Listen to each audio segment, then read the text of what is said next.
Эми Кыргызстанда кайрычылар көзөмөлгө алынат. Министрлер кабинети тилемчиликтин деңгээлин төмөндөтүүгө багытталган мыйзам долбоорун демилгеледи. Ага ылайык жолго чыгып же көчөдө элди тажатып тилемчилик кылгандар 20 сааттан 30 саатка чейин коомдук жумуштарга тартылат же 3 күнгө чейин камакка алынат. Эгерде кайрычылык кылган жаран чет өлкөлүк болуп, кийинки жолу кармалса, ал өлкөдөн чыгарылат. Бул маселе бүгүн 17 мартта Жогорку Кеңештин сот укуктук маселелери, укук тартиби, кылмыштуулук менен күрөшүү жана коррупцияга каршы аракеттенүү боюнча комитетинин жыйынында каралып, экинчи окууда талкуусуз кабыл алынды. Сунушталып жаткан мыйзам долбоору буга чейин биринчи окууда кабыл алынганы маалым.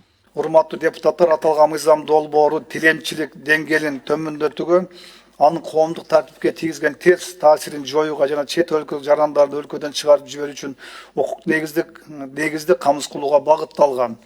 Мыйзам долбоору Жогорку Кеңештин 2026 жылдын 4-мартында биринчи окууда кабыл алынган. Биринчи окууда кабыл алынгандан кийин мыйзам долбооруна Жогорку Кеңеш депутаттары Бекешевден, Ашымбаевадан жазуу жүзүндө келип чыккан сунуштардын басымдуу бөлүгү эске алынып, мыйзам долбооруна тийиштүү өзгөртүүлөр киргизилди. Урматтуу депутаттар, ушуга байланыштуу комитет аталган мыйзам долбоорун экинчи окууда колдоо бериңиздер сунуштайт. Жыйынга мыйзам долбоорунун демилгечилери катышууда. Кимде кандай суроо болсо жооп берүүгө даяр. Аталган мыйзамда кары адамдарды, боюнда бар аялдарды, психикалык оорусу бар же майыптыгы бар адамды тилемчилик кылууга тарткандарга 20 000 сом айып салынат. Мыйзам долбоору тилемчиликтин коомдук тартипке тийгизген терс таасирин жоюу, жолдун жүрүүчү бөлүгүндө тилемчилик кылууну жоюу аркылуу жол кыймылынын коопсуздугун жогорулатуу, аярылуу катмардагы жарандарды тилемчилик максатында эксплуатациялоодон коргоо максатында иштелип чыккан. Белгилей кетсек, бул мыйзам долбоору бардык тилемчилик кылгандарга тиешелүү эмес. Унаа жүргөн жолго чыгып алып, көчөдө же башка эли көп жүргөн жерлерде кишилерге жабышып, тажатып тилемчилик кылгандарга тиешелүү. Тилемчилер боюнча муну абдан биз талкуулап, бардык суроолорго жооп беришкен. Комитетте да абдан кеңири талкууланды. Ошон үчүн мен ойлойм, бул суроо жок болсо керек. Анда корктун долбоорун добуш коем, добуш бериңиздер. Ким макул?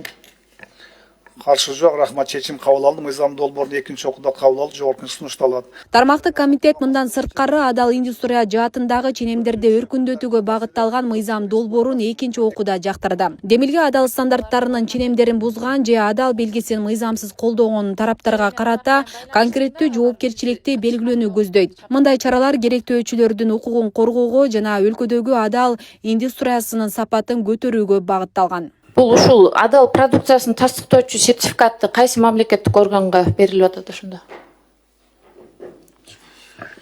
Биринчиден, бул аккредитациядан өткөн сертификациялоо орган. Бүгүнкү күнү белер орган бар, бул Бишкекский метрология жана стандартизация боюнча борбор. Бул Кыргыз стандарттын эмес, подвет. Жалгыз эле ошолор, аккредитация. Олар аккредитациядан өтүп, бүт жол жоболорду сактап өткөн.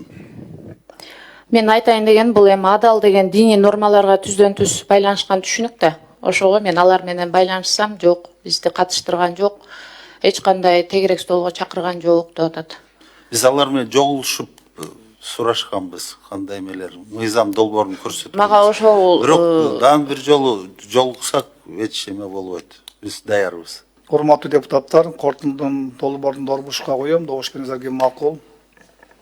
Каршы жок, рахмат, чечим кабыл алды. Мыйзам долбоорун экинчи окууда кабыл алуу Жогорку Кеңешке сунушталат.